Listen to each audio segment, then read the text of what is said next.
अस्सलामुअलैकुम भाई। भाई मेरा ना बेटा बीमार है।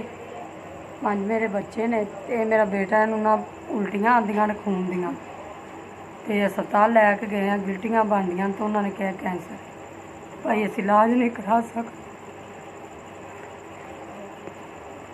मियाँ मेरा दिहाड़ी दिहूड़ी करदा अस इलाज नहीं करा सकते तो लाहौर डॉक्टर दस्से ते लाहौर जो कि साढ़े को गुंजाइश नहीं है। भाई राती ना सीढ़ियां तो रड़दा आया तो खून बड़ा ही आया तो सुबह का इंज पिया सी दवाई लियानी है, साढ़े को गुंजाइश ही नहीं है। साड़ी मदद करो साड़ी ते असी चलो इनू लाहौर ले जाइए तो इनू मेरे बेटे नू आराम आवे। साढ़ा सुबह का इंज पिया है।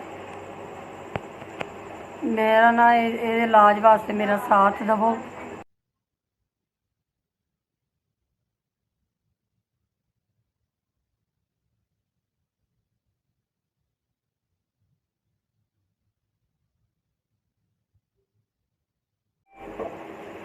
अस्सलाम वालेकुम भाई। 10,000 रुपया मैनू मदद आई, जिन्हें भी भेजा अल्लाह उन्होंने तंदुरुस्ती देवे, इन्ना कुछ ज़्यादा उन्होंने देवे खुदा उन्हें बच्चों माँ प्यो उन्होंने तंदुरुस्ती देवे। मेरा बच्चा सुबह का इंज पिया सी, असी सुबह 5 बजे इन्हों लैके हॉस्पिटल शौकत खानम चले जाना, दे रहना तू खुदावंद इन्ना देवे तुसीं साडी मदद की है।